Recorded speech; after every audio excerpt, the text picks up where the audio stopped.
Hello again, everyone. My name's Casey and I'm pregnant. I'm preggers. I've got a bun in the oven and I'm with child. Yeah, pretty good, eh? Yeah. I would like to listen. Why doesn't my brain work? My bump, my bump, my bump, my bump. It's so loud outside. Shut up, bird. I'm starting this again. This is silly. This is so disorganized. Hi everyone, it's Casey back again with another video. It is now week 29 of my pregnancy. I'm going to try my best to be more coherent with my videos because I find when I look back at the footage I'm like whapping on, which I'm doing right now, so I'm probably not going to say this stuff because I'm going to cut it out anyway. If you would like to hear about my 29th week of pregnancy, then keep on watching. So this is my 29th week of pregnancy. I'm filming it a little bit late, but that's cool. That's fine. A lot of stuff that happened in my previous weeks still pretty much is the same for my 29th week. But when I was editing my last video, I noticed that I just whinged a lot, and so I thought I probably should mention some of the positive things that have come out of being pregnant. And yeah, it's not all whingy sad stuff. I mean, yes, pregnancy takes its toll on your body, but there are some benefits and good things about being pregnant that I've noticed, and so I'd like to talk about those first because I don't want to just be one of those whingy whingers that whinges, if you know what I mean, like a whingy whinge. Don't be a whingy whinge. One of my favorite things about being pregnant at the moment is that I can wear tight dresses and not feel like everyone can see my fat. Because I have a clear baby bump now, so that takes up all the space and it looks much nicer than just walking around with, you know, a gut.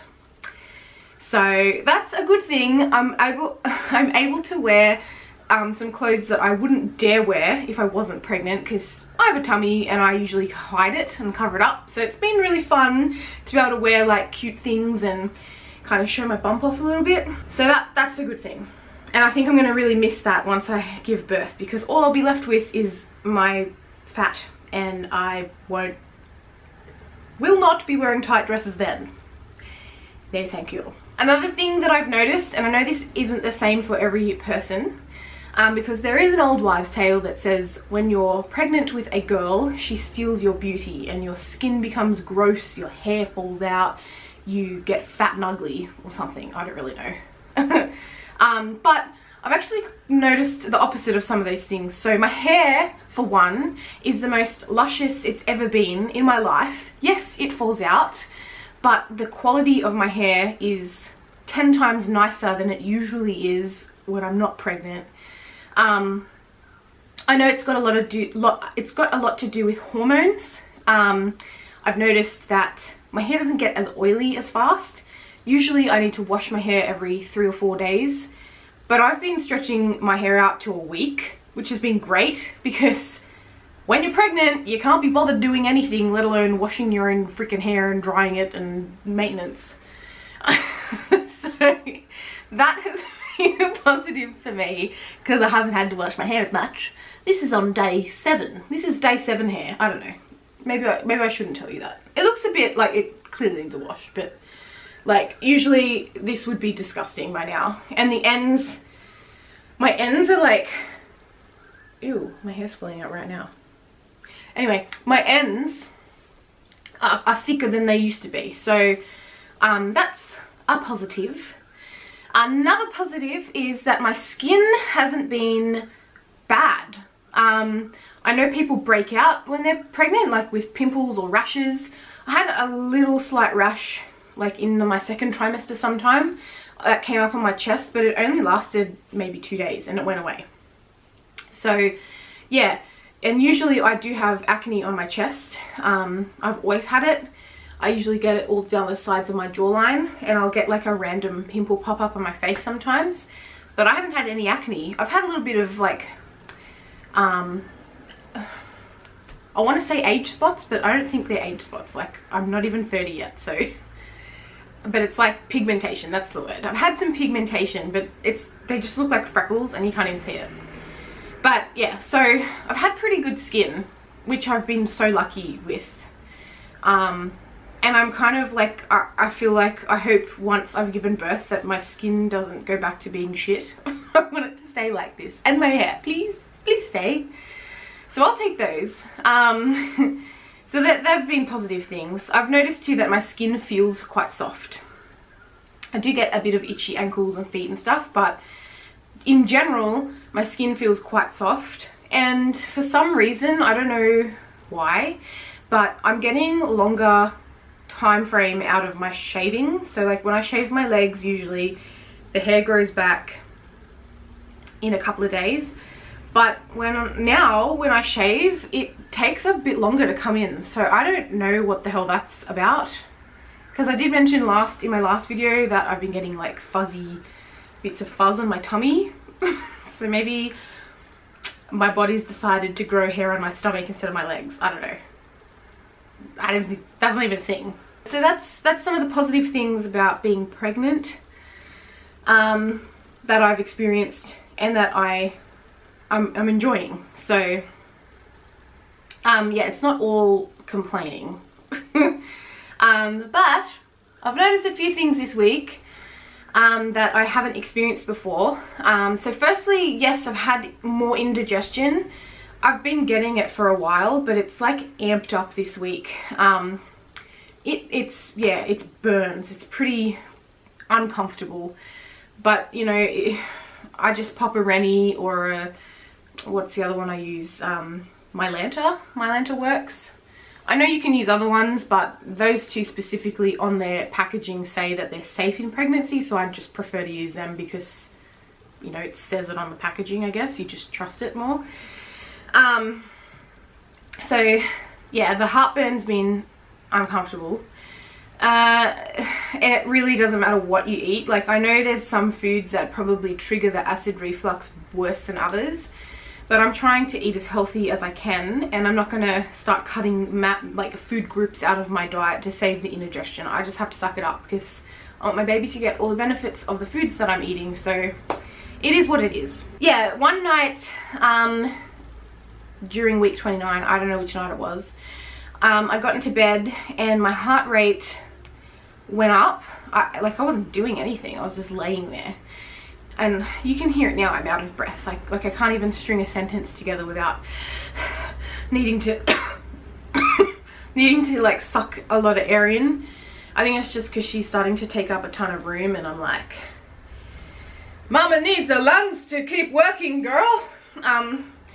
But yeah, my heart rate went up the other night. I was just laying there and I was gasping for air. Like I felt like I had to lay there and I was like I was doing like some deep breathing and I was trying to like meditate a little bit and just like relax myself because like I was trying to calm my heart rate down, I guess. And Jacob was starting to get worried. He's like, oh, what's wrong? I'm like, no, it's pretty normal to have an irregular heartbeat. It's just because your body is pumping so much more blood around it for the baby, and sometimes it's hard for your heart to pump it up and down your body. It's strenuous. So you would think with all that work that I'd be losing weight, because I'm not. I'm putting it on. Jacob's got like an Apple Watch or whatever. He strapped it to my hand, my wrist, to monitor my heartbeat. And it was up and down. It was like, what was it? It was like going from 104 down to 88 and then back. Yeah, that was annoying. It was just annoying. I don't know if you've ever experienced heart palpitations before, but it's kind of like that. And it sucks. So that's a new thing that started happening. Another thing that I haven't mentioned yet, I think it's happened for a few weeks, but I just like remembered about it this week for some reason. When I'm at school and I'm doing playground duty or whatever, I'm standing on my feet stationary for like 20 odd minutes at a time. I've started noticing that I'm getting a numb patch, like a numb area down my right leg on the right side. Got it right, Casey. Yeah, it's a bit odd feeling. It's like an odd sensation because, yeah, it's just like a random numb patch. I don't know. It's something to do with nerve compression and the baby. Just another fun thing to deal with. Yeah, so I find it's not like debilitating, but it's annoying. So if I walk around a bit or try and sit down, it goes away. But that's been a bit of a pain in the ass. Bloody pain. I was talking last week about how my hips have been really sore, and my feet and my ankles and knees and just all my joints in general. So all of this week I've just been wearing joggers to work because, you know, sometimes practicality has to come before fashion. So I don't really care about what I look like anymore because I'm clearly pregnant, I'm uncomfortable, and I'm just going to wear what I need to wear to get through the day, okay? So I've been wearing joggers and it's helped a lot. It's been cushioning my feet. There's less impact when I'm walking, and I think therefore it's been less painful at night time on my hips and knees. There's not as much trauma. So the sleeping is still uncomfortable, but yeah, doing something like that just to help is been helpful. So that's a good thing. Yeah, so and another thing with the hipping pain what? With my hip pain as well, because I can only sleep on my right or left side and I can't sleep on my back or my stomach, I toss and turn a lot during the night because after a while my hips ache from laying on one side. It wakes me up, I toss over to the other side, and some nights I find myself waking up, I don't even know how many times, heaps, like at least 5 or 6 times to flip back and forth. It doesn't really affect my sleep. I have a really talented ability to fall asleep easily. I've always been like that. I'm conscious of waking up, I'm conscious of going to the toilet and all that sort of stuff, but I don't find it that difficult to fall back asleep. It's the days when I can't fall back asleep that really affect me because I'm used to being able to sleep easily. And I have been getting some random insomnia, but not much this week actually. But problem is, with all my tossing and turning, I'm waking my husband up and I feel really bad, and then he's like, babe, maybe I'll sleep on the floor because if you need more space. Maybe he thought maybe him laying next to me on the bed was causing me to roll in towards him, and like maybe it was throwing my hips out. See, poor guy went and slept on the floor. I felt awful, and I was like, you can't sleep on the floor for 10 more weeks, like, and if she comes late that's longer than 10 weeks, that's no. So I suggested maybe we go get another mattress. I know my childhood mattress that I used to sleep on, my mum and dad still have it at their house, so I thought maybe if I grab that and bring it over, but he wasn't, I don't know, he didn't, we were going to do it, but we didn't quite get over there to do it, and he spent a couple days on the floor.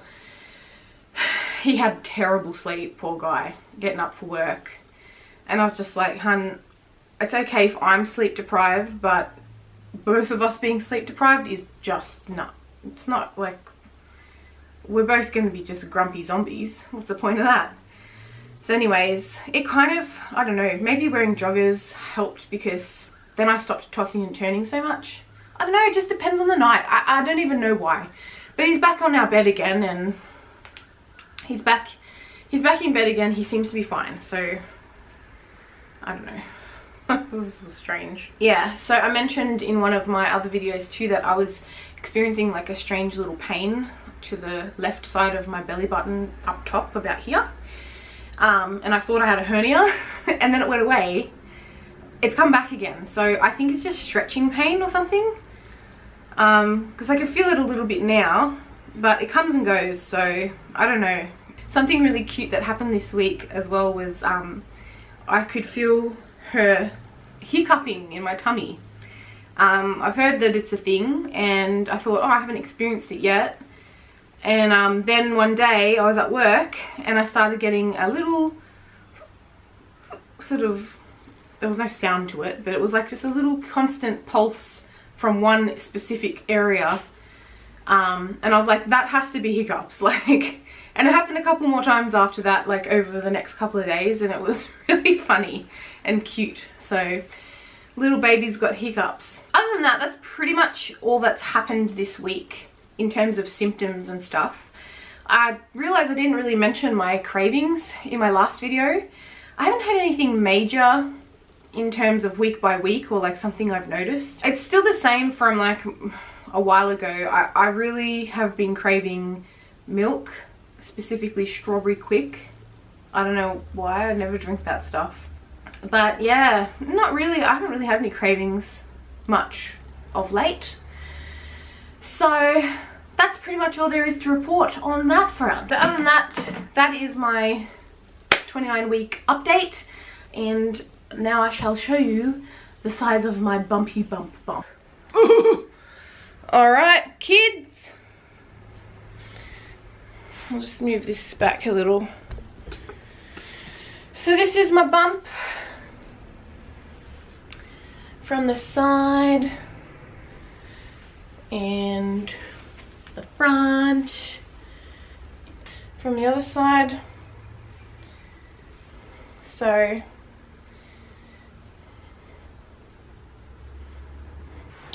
that's me.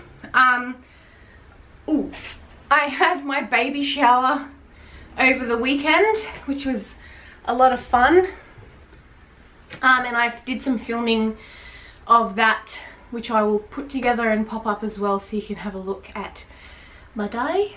But other than that, I'll see you guys next week in my 30-week pregnancy update. Bye.